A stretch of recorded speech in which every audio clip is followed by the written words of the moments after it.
But this universality is under threat from the ghosts of the past and from new demons. In 2014, our world seems to be unraveling. Crises are coming at us thick and fast. And because this is so, it is not enough simply to call for the United Nations. No, we need to breathe life into this call. Hope will remain but a hope, an unattainable goal, unless states are prepared to take on responsibility. The United Nations is not a forum onto which we can shrug off responsibility. The United Nations is a forum through which we assume responsibility. Germany, embedded in the United Europe, is prepared to take on responsibility in and with the United Nations. First and foremost, we have a responsibility to the people bearing the brunt of the suffering in the crisis. Next month, Germany is hosting a conference in Berlin to mobilize urgently needed humanitarian assistance for the millions of Syrian refugees. My country will play its part, and I sincerely hope that many others will follow suit. Support is needed above all by Syria's neighbours, which are doing a tremendous job, but are also under tremendous strain as a result of the huge influx of displaced persons and refugees from Syria. Mr. President, the Ebola epidemic is raging in West Africa. It is bringing suffering and death to the homes of individual families. It is endangering the cohesion of entire societies. That is why we are sending humanitarian and medical assistance and setting up an airlift to the region. I'm delighted that many volunteers in my country have responded to a call saying, "I want to go there to help on the spot." Above and beyond this immediate solidarity, however, we need a long-term commitment. We need the WHO's expertise and the coordinating umbrella of the United Nations, particularly in the long term, as we try to strengthen states and healthcare systems. Germany will contribute to both these goals. We cannot bring the dead back to life, but we may be able to prevent far too many more people dying of Ebola who ought not to be dying if they were treated. And we must, ladies and gentlemen, certainly make sure that the next epidemic does not have such deadly consequences as this one we are still fighting against.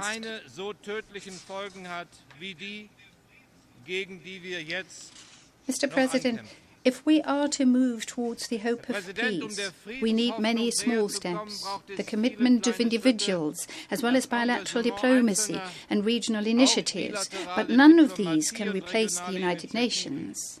Only the United Nations can provide a universal foundation for the hope of peace. This foundation is international law, to which everyone has signed up who belongs to the community of nations in the United Nations and who want to belong to that community of nations.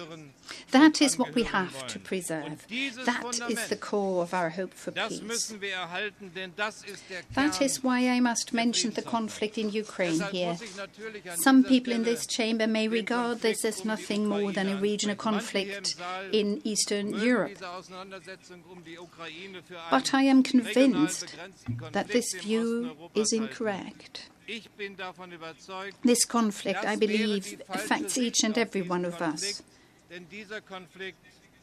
Mr. President, not just any state, but a permanent member of the Security Council, Russia, has, with its annexation of Crimea, unilaterally changed existing borders in Europe and thus broken international law. We had to counter this dangerous signal, because we must not allow the power of international law to be eroded from inside. We must not allow the old division between East and West to re-emerge in the United Nations, because so much is at stake in this conflict, not only for the people in Ukraine, but also for the future of international law. Germany and its partners have taken on responsibility and committed themselves vigorously to defusing the conflict. I am under no illusion here, Mr. President. A political solution is still a long way off. That's sad, however. Just a few weeks ago, we were on the brink of direct military confrontation between Russian and Ukrainian armed forces. And I'm happy to say that diplomacy prevented the worst.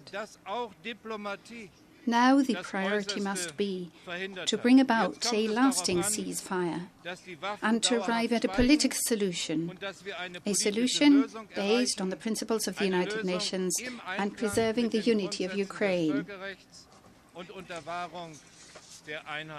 Mr. President, however, I'm not only talking about Ukraine.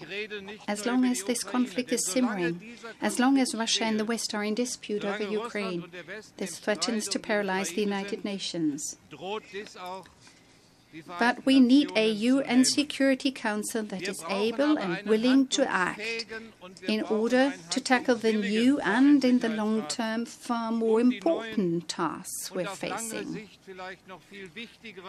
For the world of 2014 is plagued not only by the old ghosts of division, but also by new demons. We are all shocked at the unspeakable brutality of those terrorists who misuse the name of God in carrying out their evil deeds. And my question is this: ought we not to be particularly worried that the preachers of hate are drawing in young people who have grown up in the midst of our own societies? That is why this too is not exclusively a regional conflict, a problem in Iraq or in Syria or in Africa, where the terrorists are stamping in particular on the fundamental rights of women and girls. This barbarity is directed against each and every one of us and against everything for which the United Nations stands. Precisely for this reason, our response needs to go much further than the immediately necessary humanitarian and military response. Germany is making substantial contributions to both, including militarily. But all this must be embedded in a political alliance against the ISIS terror. My country is strongly committed to this alliance. And I very much hope, in particular, that the societies of the Middle East, realizing that far more is at stake than just their security, will also join. Mr. President, in a world haunted both by old ghosts and by new demons, we have to be able to pursue both paths. On the one hand, we must continue steadfastly to work towards political solutions in Ukraine, in the Middle East, in Syria, but at the same time, we must tackle the huge tasks of the 21st century. I'm referring here to the fight against climate change. Germany is contributing $1 billion to the Green Climate Fund, and we will support our closest partner, France, on the road to a successful Paris Climate Summit in 2015 and to a universally and legally binding climate convention, which we urgently need. I'm also referring to the digital age. Yes, ladies and gentlemen, the Internet should be a global, free, open and safe space. But this is not a matter solely for government agencies or for big companies. This global, free, open and safe space must be shaped by society as a whole. If we fail to act, the vast technological possibilities will sweep aside the human dimension. We need an international law for the digital world. And the resolution introduced by us together with Brazil, a start has been made I hope, here in the United Nations. And I'm also referring to the post-2015 agenda, because the fight against poverty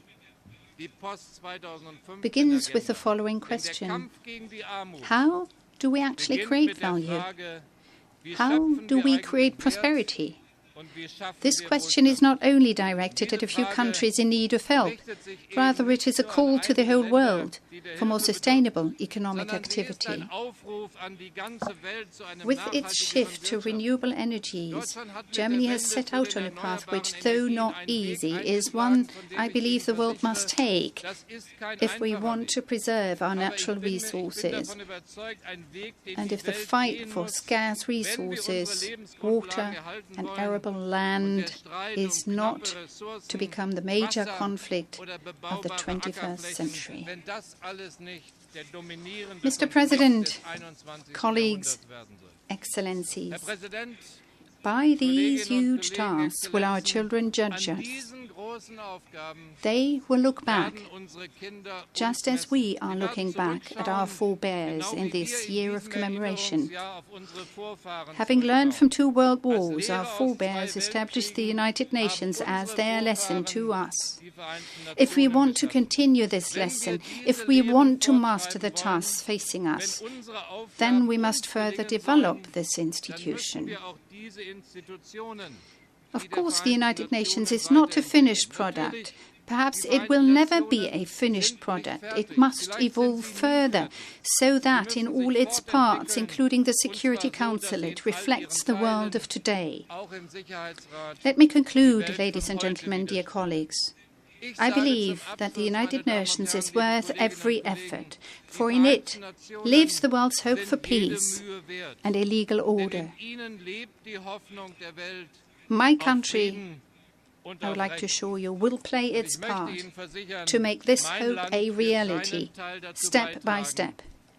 Thank you.